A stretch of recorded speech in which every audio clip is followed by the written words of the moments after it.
India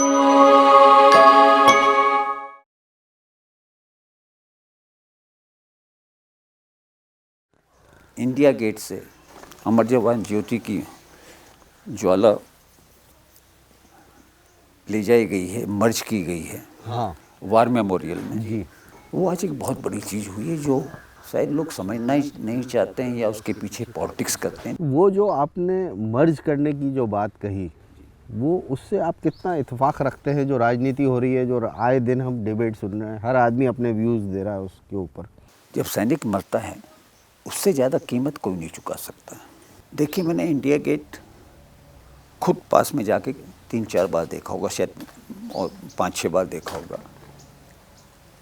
पर India gate के ऊपर से मैं कई बार फ्लाई कर चुका हूँ। जी। अब मुझे याद भी नहीं है कि मैं कितने साल वहाँ फ्लाई पास में रहा हूँ।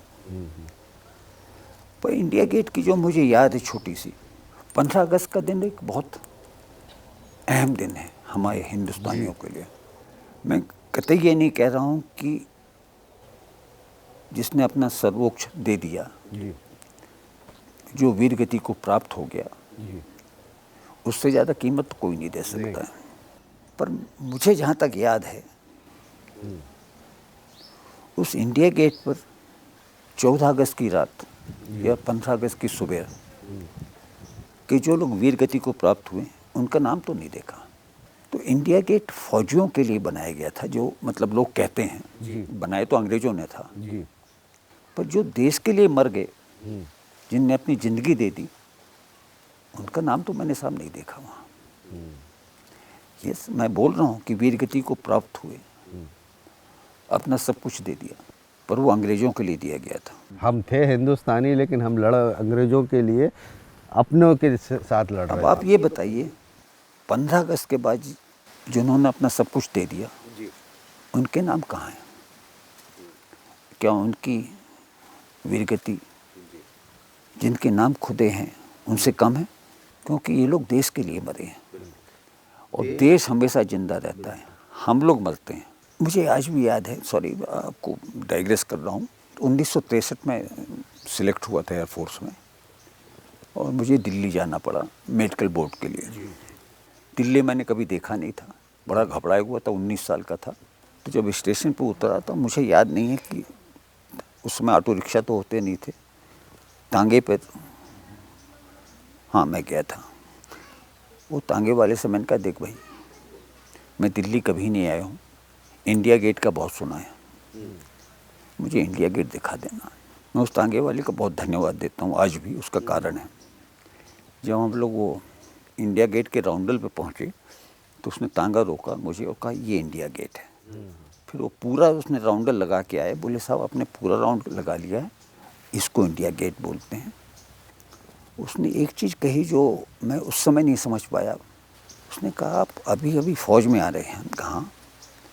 बोले हो सकता है आपका मकान भी यहाँ, कभी आप यहाँ भी रहें। इंडिया गेट पर उस तांगे वाले की मैं अब उतना याद तो नहीं है उसका चेहरा, तो उसकी बात याद है कि मैंने इंडिया गेट कभी नहीं देखा था, पहली बार उस तांगे वाले ने दिखाया था। और मुझे ये नहीं मालूम था कि अपनी ज़िंदगी के कई साल मैं इंडिया गेट के आसपास ही घूमता रहूँगा। मैं रक्षा भवन में रहा, इंडिया गेट के साइड में है, वहाँ पे प्रिंसेस पार्क में रहा जो इंडिया गेट के साइड में है, लगा हुआ है। मैं बापा नगर में रहा, लोधी स्टेट में रहा, और जब भी ऑफिस जाता था तो इंडिया गेट पर से निकलना पड़ता था। तो मुझे वो तांगे वाली की हमेशा याद आती थी। इस तांगे वाले ने मुझे पहला बार इंडिया गेट दिखाया था। उसके बाद मेरी अपनी एयरफोर्स की ज़िंदगी में शायद उसने एक, आप बात कर रहे थे कि उसने जो बात बोली थी जो आप नहीं भूल पा रहे हैं, उसने कही थी कि आप शायद एक दिन यहाँ आके रहें। और उसके कई मतलब हो सकते हैं कि एक दिन शायद मेरा नाम भी कहीं लिख दिया जाएगा वहाँ। उसका दूसरा मतलब ये था कि मेरा निवास भी आसपास होगा। मैं रहा तो कई बार वहाँ आसपास, नाम नहीं खुदा। वो बात दूसरी के नाम लिखा भी जाता तो मैं देखने के लिए नहीं होता, पर वो नाम वहाँ खुद जाता या लिख दिया जाता। आज आदमी नाम के लिए जीता है। भारत द्वारा एक परमाणु परीक्षण किया गया था 74 और 98 में। एक दुनिया की बड़ी खुफिया एजेंसी है CIA, उसे हवा तक नहीं लग पाई थी। क्या अपन ये माने कि इतनी बड़ी एजेंसी की एक बहुत बड़ी नाकाम? मुझे अच्छा नहीं लग रहा करेक्शन करना आपका। जो मेरी याद है, हो सकता है मैं गलत हूँ, ये परीक्षण शायद मिसेस गांधी के टाइम पे हुआ था एक, पहला वाला 74 में। उसकी एक अलग कहानी है। क्यों, मुझे टोक्यो जाना था और जापान गया था मैं हिरोशिमा भी गया था। वहाँ एक विजिटर्स बुक है, मैं वहाँ भी दस्तखत करके आया हूँ। पर वहाँ एक बड़ा भारी वो लगा हुआ था, India has carried out in nuclear explosion. वो इंडिया की बहुत बदनामी हुई थी क्योंकि बदनामी हुई थी। शांति दूत थे। हाँ पर दूसरा परीक्षण मुझे याद है 98 में हुआ था, जब वाजपेयी जी प्राइम मिनिस्टर होते थे। उसकी बड़ी हिलेरियस कहानी है। नहीं तो वो मैं जो आपको CIA सर, मैं वो वही बता रहा हूँ, बड़ी हिलेरियस कहानी है। कुछ विजिटर्स आते थे, मैं कमांडर था, या तो संडे को आते थे या हॉलीडे को आते थे, और मुझे इंस्ट्रक्शन थे कि I have to receive them. जब पहली बार रिसीव करने गया तो मैं बड़ा भौचक्का सा रह गया। मैं सीनियर अफसर था। जब उतरे हेलीकॉप्टर में से तो एक दो लोगों ने मुझे सैल्यूट किया, मैं यूनिफॉर्म में था, पर मैं बड़ा परेशान कि ये कैसे फौजी हैं। उसमें एक कर्नल साहब भी थे जिनको मैं पहले जानता था। अपन CIA की बात कर, नहीं, मैं जहाँ मैं बेस कमांडर थी वहाँ की बात कर रहा हूँ, क्योंकि मैं इन कर्नल साहब को सिवीज में पहले मिल चुका था। वो उस समय scientific adviser to defence minister होते थे। उनका नाम था डॉक्टर कलाम। इनका डॉक्टर कलाम कर्नल कब बन गए ये मुझे नहीं मालूम। उनका कमांडर, तो मैं उनको लेके ऑफिस में गया। उनका बैठिए सर, बोले we want to have a separate room for a conference. I said that has been done, it has been sanitized, because instructions were to me, the team is coming, they may need a room, be careful of anything. So I said I'll get it sanitized also. मेरा conference hall अलग होता था, एक छोटा सा, तो मैं उनको ले गया। ऐसे सर, आपको जब चाय चाहिए हो तो मुझे बता दीजिएगा, मेरा ऑफिस का नंबर आपके उस पर ये है, या जब चाय आएगी तो मैं आपको 2 नॉक करूंगा दरवाजे पर और चाय मैं दूंगा आपको। तो जब चाय दी गई इनको तो आधा दरवाज़ा खुला हुआ था, चाय चली गई, मैं अपने ऑफिस में। तो उसमें से एक साइंटिस्ट थे, डनहिल सिगरेट, डनहिल, हाँ, या डनहिल पीते थे या स्टेट्स एक्सप्रेस, मुझे अब याद नहीं है। तो मैं तो अपने ऑफिस में बैठ के विल से पीता था। तो साइंटिस्ट साहब को जब सिगरेट पीनी होती थी तो वो उठ के निकल के मेरे ऑफिस में आके सिगरेट पीते थे। और ये मैं आपको बता रहा था इंटेलिजेंस कैसी बिगड़ती है या बनती है। तो वो सिगरेट पी रहे थे, मैं अपनी सिगरेट पी रहा था, और बातचीत में उन्होंने कुछ कहा तो मैं मुस्करा दिया। बोले आप मुस्करा रहे हैं? उनका साहब सिगरेट एंजॉय कर रहा हूँ। मैंने भी नहीं कहा कि आपने क्या कह दिया और मैं क्या समझ गया। उसके बाद मेरा प्रमोशन हो गया तो मैं दिल्ली चला गया। वहाँ एक दिन न्यूज़ में पता लगा कि न्यूक्लियर टेस्ट हुआ है पोखरण में। अरे मुझे वो सिगरेट याद आ गई। जो एक साइंटिस्ट के साथ मैं वेट कर रहा हूँ, कभी वो भोपाल आए तो मैं ज़रूर उनसे मिलने जाऊँगा और कहूँगा कि आपने जो सिगरेट पी थी उसकी कीमत बहुत बड़ी हो सकती थी। कि उन्होंने जो कहा था मेरे कान खड़े हो गए थे कि कुछ गड़बड़ है। पहले तो डॉक्टर कलाम यूनिफॉर्म में, बाकी लोग भी यूनिफॉर्म में, लग नहीं रहे हैं फौजी, तो वैसे ही मैं सतर्क था। ऊपर से जब सिगरेट पीते उन्होंने कुछ कह दिया, अरे मैंने कहा कुछ गड़बड़ है। इनका कुछ कह नहीं सकता हूँ, गड़बड़ है तो है, अब क्या कर सकता हूँ, अब जो है वो तो मेरे साथ चली जाएगी। जब 98 में, हाँ 98 के बाद ACS एयर हेडक्वार्टर में था, जब ये न्यूक्लियर का पता लगा, अरे मैंने कहा, मैं तो वहीं बैठा हुआ था। जब मैं वहाँ बैठा हुआ था और मुझे ये बात नहीं मालूम थी, तो CIA को कहाँ से पता पड़ तो जाएगी? CIA को कहाँ से पता लगेगी? ठीक बात अच्छा, और CIA को पता लगती यदि ह्यूमन इंटेलिजेंस उनका इतना बड़ा होता, क्योंकि पोखरण में हम लोग का जो पानी आता था वो विलेज से आता था, वहाँ पानी नहीं है पोखरण में। मैं ऑपरेट कर चुका हूँ, मैं रह चुका हूँ पोखरण में। बिजली नहीं होती थी, हम लोग के जनरेटर होते थे। तो कुछ घूमा तो जरूर दिमाग में, पर सोचा नहीं मैंने कभी। तो ह्यूमन इंटेलिजेंस शायद उनकी इतनी अच्छी नहीं थी, और जो सैटेलाइट की उनकी इंफॉर्मेशन वो लेते थे या इंटेलिजेंस थी, हो सकता है कुछ हम लोग की किस्मत अच्छी थी कि सैटेलाइट वो सब पिक्चर नहीं ले पाया because of clouding and also because of camouflage. तो ये एक कहानी अलग है। ठीक, अपने एक CDS जो विपिन राव साहब, विपिन राव जी, थे, दुखद निधन हुआ उनका, श्रद्धांजलि देते। ये जो अपॉइंटमेंट हुआ है जी, 75 साल बाद, इसे आप किस उसमें देखते हैं? CDS दुनिया के कई देशों में है, इंटीग्रेटेड कमांड टाइप का। एक बॉस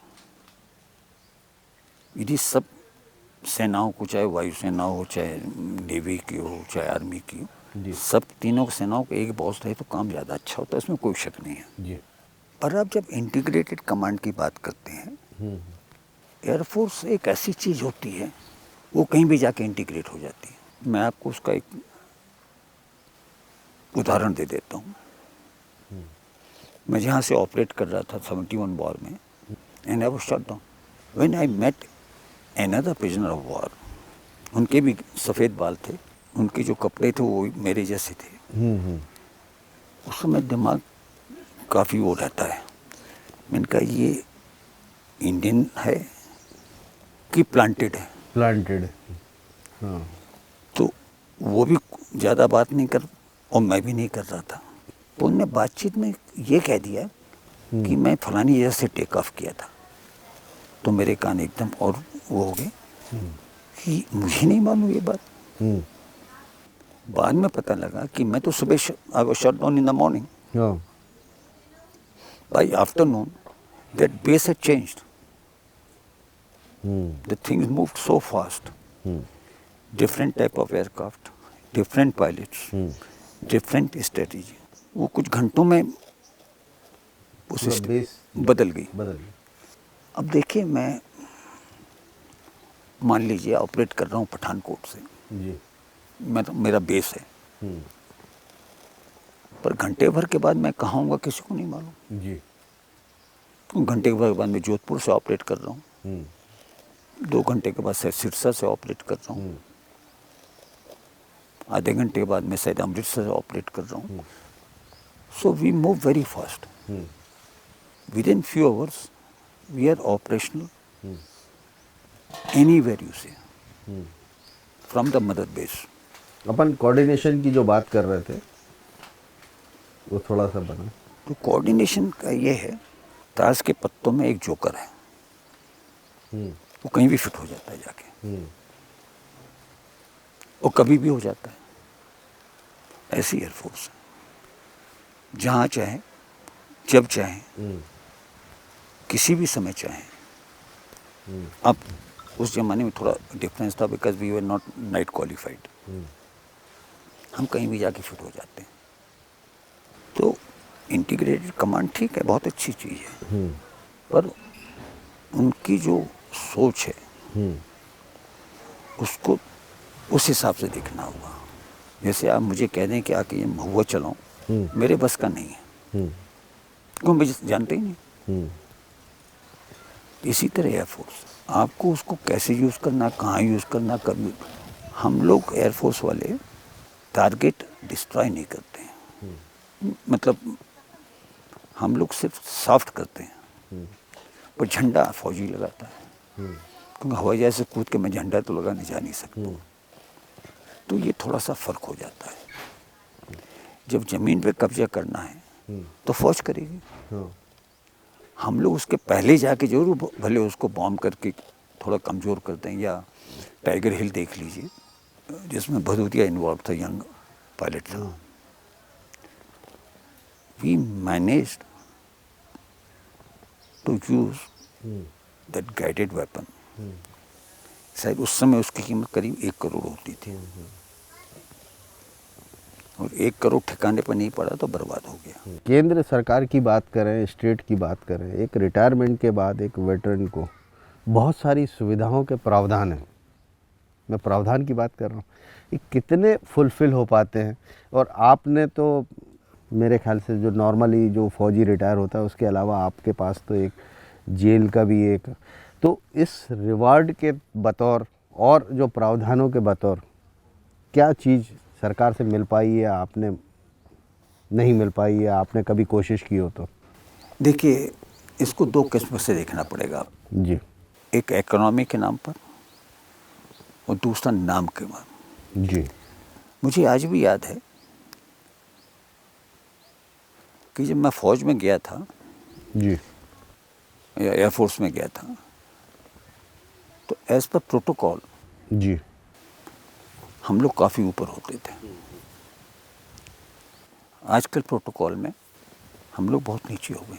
मतलब जो अपन जो बात करते हैं, स्तंभों की बात करते हैं, उसकी प्रोटोकॉल या नॉर्मल रूटीन में अगर आप देखिए, ऐसा है, सिविल लाइफ एक अलग लाइफ होती है। जो कलेक्टर होता है वो डिस्ट्रिक्ट का बॉस होता है। जब हम लोग कोई चीज़ की ज़रूरत होती है तो हम लोग बाहर खड़े रहते हैं मिलने के लिए।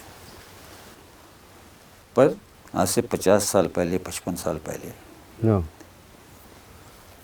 Lieutenant colonel used to be equal to collector. अब वो कहाँ है? Lieutenant colonel equivalent to collector. दूसरा, बाहर से आप लोगों को लगता है कि फ़ौज में बहुत फैसिलिटीज़ हैं। मैं आपको इसके बारे में ये नहीं कहूँगा कि आप गलत हैं, कुछ फैसिलिटीज़ हैं, मैं मना नहीं कर रहा हूँ। पर वो जो फैसिलिटीज़ है, जब हम लोग रिटायर हो जाते हैं वो बाहर आके जो चकाचौंध देखते हैं, we were asked by the government of India to get into the war. Ji We went like a true Indian and true soldier. मैं अपने बारे में कह सकता हूँ, मैं इस उम्मीद से नहीं गया था वॉर में कि जब मैं लौट के आ जाऊँगा और कुछ अच्छा कर दिया तो गवर्नमेंट ऑफ इंडिया और गवर्नमेंट ऑफ स्टेट मुझे कुछ देगी। इस उम्मीद से नहीं गया था। हो सकता मैं लौट भी नहीं पाता। मुझे आज भी याद है, राजस्थान में उसमें चीफ मिनिस्टर बरकतुल्ला खान होते थे राजस्थान के मुख्यमंत्री जी ने अनाउंस किया था कि anybody who gets award for gallantry, whether he belongs to Rajasthan or not, if he has been operating from Rajasthan, he'll be given 10 acres of land. And MP government has announced they will give 25 acres for VRC. हम फौजियों ने तो सरकार से नहीं कहा था कि आप अनाउंस करिए कि हम 25 एकड़ ज़मीन वीर चक्र को देंगे या 35 एकड़ ज़मीन महावीर चक्र को देंगे या 45 एकड़ ज़मीन परमवीर चक्र। हम लोगों ने नहीं कहा था, आप लोगों ने कहा था, आप लोगों ने अनाउंस किया था। यदि आप अनाउंस करना चाहते हैं तो इतनी हिम्मत रखिए कि उसको फुलफिल कर सकें। मुझे रिटायर हुए 21 साल हो गए और 71 की लड़ाई लड़े हुए 51 साल हो रहे हैं। मैं आज की गवर्नमेंट से ही पूछना चाहता हूँ, 25 एकड़ ज़मीन का आपने वायदा किया था, आपने मुझे 25 फुट की ज़मीन दी? नहीं दी। तो ना वो राजस्थान की ज़मीन मिली और ना मध्य प्रदेश में 25 फुट ज़मीन मिली। तो ऐसे वायदे क्यों करना? फौजियों को भी नहीं छोड़ा। उसकी कहानी ने एक करवट ली। कहानी है? करवट ली एक। हाँ मैं अपने ऑफिस में बैठा हुआ था इलाहाबाद में, जी तो एक लेटर आया खाकी रंग का, उसमें एक स्टैंप लगा हुआ PMO। हाँ वैसे प्राइम मिनिस्टर के ऑफिस से ग्रुप कैप्टन को चिट्ठी कैसे आ गई, तो मैंने ध्यान से देखा कि वो मेरे नाम पर नहीं, पर मिसेस पेठिया के नाम पर थी। राजीव गांधी प्राइम मिनिस्टर होते थे। दैट वाज साइंड बाय सरला ग्रेवाल। अब मुझे पूरा याद नहीं, पर मैं अपनी याददाश्त से बता रहा हूँ। Dear Mrs Pethia, your letter has been seen by the prime minister. Kindly request your husband to meet the chief secretary of government Madhya Pradesh. कहीं क्या बकवास है, मैंने कहा मैं क्यों जाऊँ चीफ सेक्रेटरी को मिलने। मिसेस पेठिया ने राजीव गांधी को एक चिट्ठी लिखी थी, प्राइम मिनिस्टर ऑफ इंडिया को। Dear prime minister, my husband is a fighter pilot. Your government has announced to give so and so something. My husband is not a beggar. वो भीख मांगने के लिए नहीं जाएंगे, neither he is willing to pay any money under the table. You give और you don't give, he is not asking for it. और नीचे और खतराटा एक प्राइम मिनिस्टर राजीव गांधी को, तो वहाँ तहलका मच गया। वहाँ से फटाफट वो चिट्ठी का जवाब इनके पास आया, गवर्नमेंट ऑफ मध्य प्रदेश के पास। अब याद नहीं मैं शिलोंग में था कि कहाँ था, मैं छुट्टी आया हुआ था। अरे मैंने कहा चलता हूँ मिल के आता हूँ। तो मैं गया वहाँ बल्लभ भवन। तो मैंने जब कार्ड भेज दिया था कि, तो वहाँ सिक्योरिटी वगैरह उसमें इतनी नहीं होती थी, कम होती थी। उनका नहीं साहब आप जाइए। और मैं सिविल में था, यूनिफॉर्म में नहीं था। तो मैं जब चीफ सेक्रेटरी के ऑफिस में जा रहा था तो एक सज्जन मिल गए। उनने अपना नाम बताया। मैंने कहा मैं ग्रुप कैप्टन पेठिया हूँ। तो उनके एकदम कान खड़े, बोले भैया। उनका भैया, तो मैं भी शक पका गया कि ये कौन जो मुझे भैया बोल रहे हैं। बोले आप मेरे साथ चलिए। अब मैंने कहा मैं चीफ सेक्रेटरी के पास आया हूँ भैया मिलने, पीएमओ के वहाँ से ऑर्डर आया है। तो उनके ऑफिस में गया तो उन्होंने माफ़ी मांगी। बोले हम लोग से गलती होगी, अब इस कहानी को आप यहीं बंद कर दीजिए। मैंने कहा मैं इस कहानी को मैंने शुरू नहीं की थी भैया, आप लोगों ने शुरू की थी। बीच में मेरी पत्नी ने उसमें एक और कीला ठोक दिया जोर से। मैं तो उसमें इन्वॉल्व ही नहीं हूँ, मैं भीख मांग नहीं रहा हूँ। अब आप लोग जैसा उचित समझे करिए। मैं घर चला, तो मैं चला गया घर, नहीं गया चीफ सेक्रेटरी को मिलने। मैंने कहा भीख नहीं मांगूंगा। कुछ दिनों के बाद एक लेटर आया मेरे नाम पर, डियर ग्रुप कैप्टन करके। No the policy has been changed and instead of 25 acres, the government will give 25,000 rupees. 25,000 rupees? Yeah. Oh my God. और सुनिए तो हिलीरियस स्टोरी है। और बेवकूफ़ ने चेक अटैच किया 20,000 का। अब मैं बहुत कंफ्यूज कि ये हो क्या रहा, मैं ये नहीं समझ पा रहा हूँ। मैं फौजी आदमी, दिमाग होता नहीं है, तो ज़्यादा मैंने खर्च नहीं किया। वैसे ही कमी रहती है, तो क्या को जो चीज़ कम हो उसको कम खर्च करना चाहिए। मैंने कहा जाओ बाहर में, पर मैंने कहा चिट्ठी तो लिखी दूँ। थैंक यू का उनको लेटर भेज दिया मैंने कहा it appears there is some problem on English and mathematics. People don't know how to count. In your letter you said 25,000 but you attach the cheque of 20,000। Please advise your staff to read and write carefully.